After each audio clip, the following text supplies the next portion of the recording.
문희정의 외신 브리핑.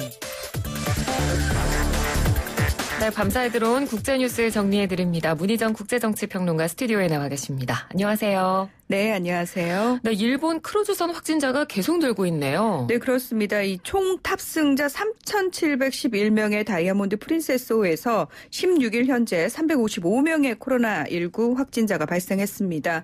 일본 정부는 탑승자 전원에게 코로나19 진단 검사를 하고 오는 19일부터 순차적으로 음성 판정을 받은 탑승객을 하선시킨다는 계획을 밝혔습니다. 이런 가운데 크루즈선 내 장기 격리 중인 자국민을 이송하려는 각국의 조치도 본격화되고 있는데요. 네. 일단 미국 정부가 자국민 300여 명을 이송하기 위해 보낸 전세기 2대가 오늘 새벽 도쿄 하네다 공항을 출발을 했고요. 이미 캐나다와 홍콩, 대만, 호주, 이탈리아 등도 자국민 이송을 위해 전세기 투입을 결정한 상태입니다. 우리 정부 역시 승객 9명과 승무원 5명 중 귀국 희망자가 있다면 국내 이송을 추진하겠다고 밝혔는데요.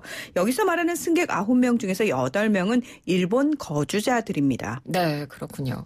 그래서 귀국을 원하는 사람이 있다면 이렇게 하겠다라고 정부 측에서 밝힌 것 같고요. 그렇습니다. 네, 자세한 소식은 저희가 또 일본 쪽 연결해서 알아보도록 하겠습니다. 중국 내부에서도 지금 이 코로나19 대응책을 놓고 중국 정부에 대한 비판의 목소리가 지금 계속 높아지고 있다. 이런 소식들을 계속 전해드렸는데 또 한 명의 비판 인사가 실종되는 일이 있었네요. 네, 그렇습니다. 현지 시각으로 15일 영국 일간지 가디언 일요판 옵서버의 그 보도 내용인데요.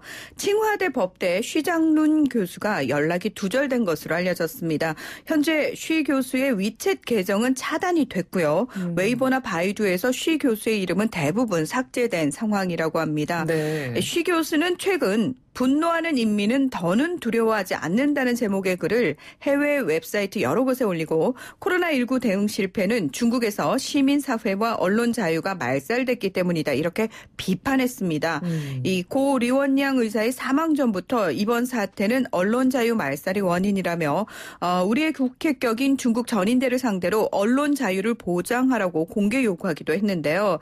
이 가장 최근에 올린 글에서는 내가 처벌을 당할 거라고 너무나 쉽게 예견할 수 있다. 틀림없이 이건 내가 쓰는 마지막 글이 될 것이라며 이미 본인이 중국 당국으로부터 처벌당할 것을 예견하기도 했습니다. 그러니까 지금 중국 내에서 비판의 목소리를 내는 사람들은 이미 이런 처벌을 각오를 한 상태에서 이런 행동들을 하고 있다 이렇게 보면 될 것 같고요. 네. 사실 쉬 교수가 이렇게 단정적으로 얘기할 수 있었던 건 2018년에 시진핑 중국 국가주석의 국가주석 임기제 철폐와 개인 숭배 정책을 비판했다가 정직 처분을 받은 적이 있기 때문입니다.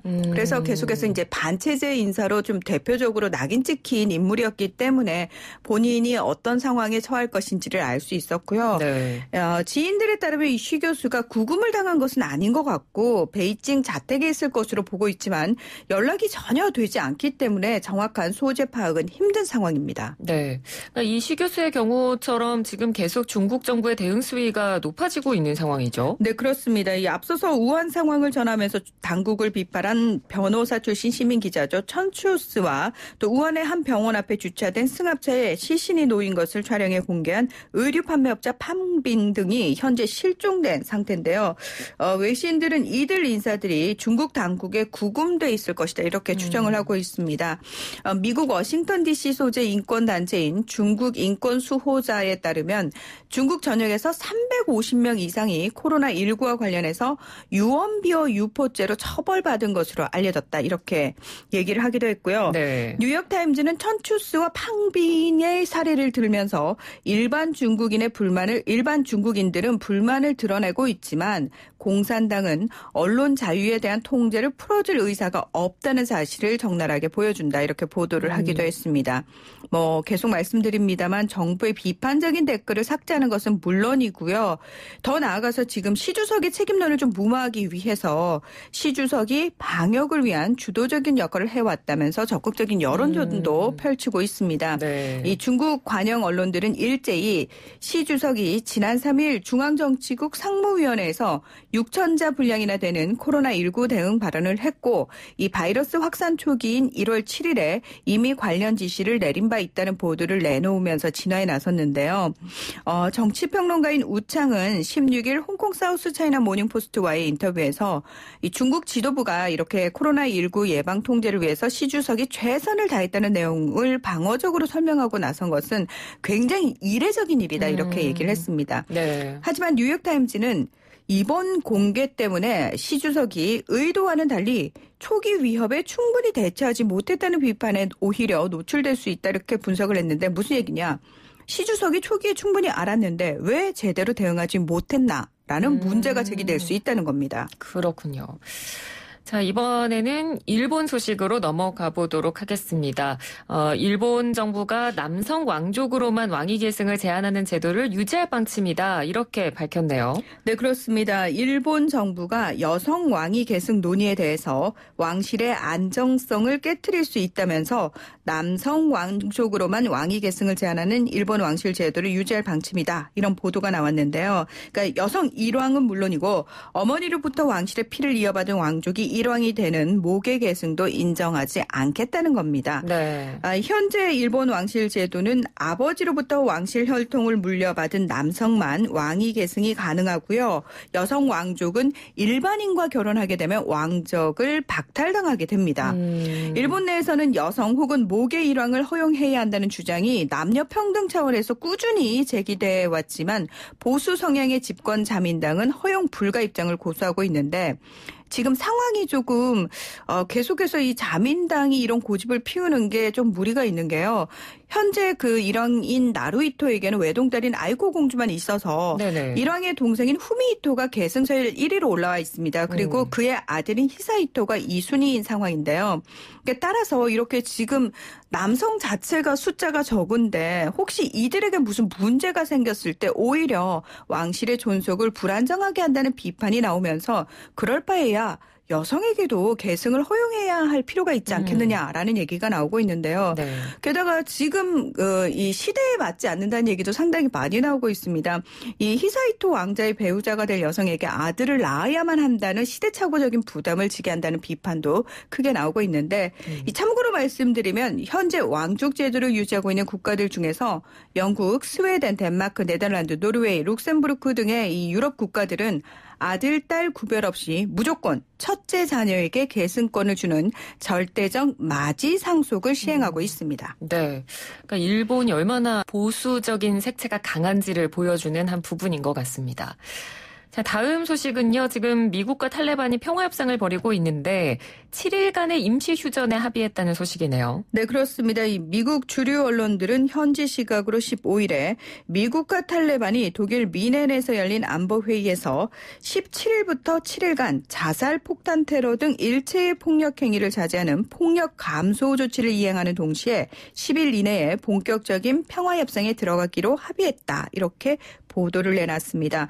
그러면서 이 만약 7일간 임시휴전이 성공적으로 이어질 경우 도널드 트럼프 미국 대통령이 아프간으로 직접 날아가서 평화협정을 위한 정식 서명을 할 것이다. 이렇게 전망을 내놨는데 왜냐하면 이 트럼프 대통령의 인도 방문이 예정돼 있기 때문에 바로 인도에서 이 아프간으로 가는 건 쉽기 때문에 거리가 가깝습니다. 그래서 네. 그런 전망이 나오고 있는 거고요. 그렇게 되면 아프간에 주둔하는 약 13,000명의 미군 병력은 향후 18개월간 단계적인 감축을 거쳐서 8,600명 수준으로 축소하게 됩니다. 이 아슈라프 가니 아프간 대통령도 이날 회의에 참석을 했는데요. 그러면서 평화협상 과정 없이는 전쟁을 끝낼 수 없다며 미국과 탈레반 간의 합의가 필요하다는 점을 인정했습니다. 하지만 이 탈레반이 아프간 정부를 미국의 꼭두각시라면서 직접 협상을 거부했기 때문에 현재 평화협상에서는 배제된 상태죠. 네. 근데 아프간 정부가 여전히 탈레반의 신뢰를 못하겠다 이런 입장 아닙니까? 네, 실제로 가니 대통령은 탈레반이 평화협상을 트로이의 목마로 이용할 가능성이 있다면서 탈레반의 약속을 시험해 볼 필요가 있다 이렇게 얘기를 하기도 했는데요. 그러니까 다시 말해서 탈레반이 위장평화로 미국을 속인 뒤에 아프간을 완전히 장악하려는 속셈을 가지고 있다고 우려하는 겁니다. 네. 그러니까 실제로 미국이 아프간에서 물러나게 되면 탈레반이 또다시 아프간 전역을 장악을 해서 아프간 정부 자체가 조금 위협을 당하는 거다 이렇게 얘기를 하고 있는데 네. 참고로 탈레반은 이 아프간 정부를 포함시킨 평화협상에 들어가는 전제로 탈레반 포로 5,000명 석방을 요구한 상태입니다. 그러니까 포로 석방이 먼저 되지 않으면 절대로 아프간 정부가 있는 평화협상에는 들어가지 않겠다라고 얘기를 하고 있는데 가니 대통령은 아프간의 항구적인 평화가 구축되기 위해서는 탈레반이 먼저 선거에 참여를 해야 한다. 이 선거 수용 여부가 탈레반의 진정성에 대한 시금석이 될 것이다. 이렇게 주장을 하고 있습니다. 서로 간극이 너무 큽니다. 네. 그래서 미국은 아프간의 항구적인 평화가 구축되려면 앞으로 아프간 정부, 탈레반 등 정파 간 협상이 반드시 필요하다는 입장을 가지고 있기 때문에 이 미군 철수에 대해서 불안해하는 아프간 정부를 향해서 이 미국 측은 완전 철수도 아니고 언제든 탈레반이 약속을 어기면 미국이 적극적인 조치를 취할 것이라면서 설득을 하고 있는 상황입니다. 네. 아프간 내전이 무려 지금 18년 동안 이어지고 있는데 이번에는 정말로 끝날 수 있을지 좀 잘 지켜봐야겠습니다. 자, 이제 끝으로 네팔 정부가 에베레스트 쓰레기 수거를 위해서 군을 투입했다고 밝혔다는 소식이네요. 네, 저희가 이 에베레스트 소식 여기서 몇 번 전해드리면서 지금 산에 쓰레기 너무 많고 그리고 빙하가 녹으면서 숨겨져 있던 그 쓰레기와 또 시체들까지 많이 나오고 있다 이런 말씀 전해드렸는데요. 네. 이 네팔 정부가 8억 6천만 네팔 루피, 우리나라 돈으로 약 89억 원을 들여서 에베레스트 산과 히말라야 5개 봉우리에서 3만 5천 킬로그램의 쓰레기를 치우는 작업에 네팔군을 투입하겠다 이렇게 밝힌 겁니다. 지난해 10,000kg의 쓰레기를 수거한 네팔 육군의 비그얀 대부 판데이 대변인은 오는 6월 5일까지 이 대청소 기간에 자신들의 팀원들이 최고봉 지역에 도달할 수 있음을 확신한다 이렇게 얘기를 했는데 쓰레기를 치운다는 건 굉장히 좋은 소식인데 왜 이게 지금 이슈가 되고 있냐면요. 네. 사실 이 고봉, 그러니까 8,000m가 넘는 고산지대를 오르는 데는 전문가 아니면 힘들지 않습니까? 그래서 네네. 등반 전문가인 세르파들이 지금 반발을 하고 있는 건데 그러니까 비전문가인 군이 아니라 전문가인 자신들에게 충분한 보상을 줘서 청소 작업을 해야 한다 이렇게 얘기를 하고 있는 겁니다. 네. 그러니까 사실 군인들 입장에서는 히말라야 고봉들에 접근을 하지도 못할 거다. 그렇게 되면 결국은 이 낮은 해발 고도의 쓰레기만 치우고 높은 곳에 있는 쓰레기는 우리 세르파들을 동원을 할 거다. 근데 군이 중간에서 우리를 착취하는 방식으로 동원할 거기 때문에 그러지 말고 정부가 직접 세르파에게 이 작업을 맡겨야 한다라고 이야기를 하고 있는 겁니다. 네. 그 사실 시체들도 지금 몇백 구가 있는 상황인데 뭐 유족들이 원래 산 사람들은 산에 묻히기를 원한다. 라고 해서 이 시체 인도를 거부하는 경우도 있고 시체를 옮겨가는 과정에서 비용도 너무 많이 들기 때문에 거부하는 경우도 있고 또 하나가 얼어있는 상태이기 때문에 150kg이 넘습니다. 그래서 이걸 세르파들도 사실 몇 명이 달라붙어야 가지고 내려올 수 있는 상황인데 비전문가인 들인 군인들은 더더욱 힘들다라는 얘기인 거죠. 네네.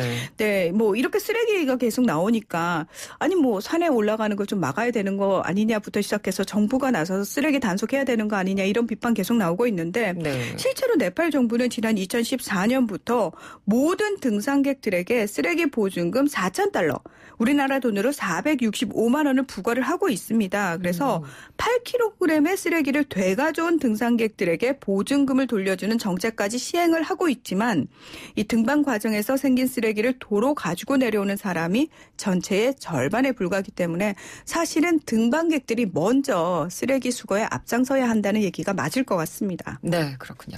알겠습니다. 오늘 소식 잘 들었습니다. 고맙습니다. 네, 고맙습니다. 네, 지금까지 문희정 국제정치평론가였습니다.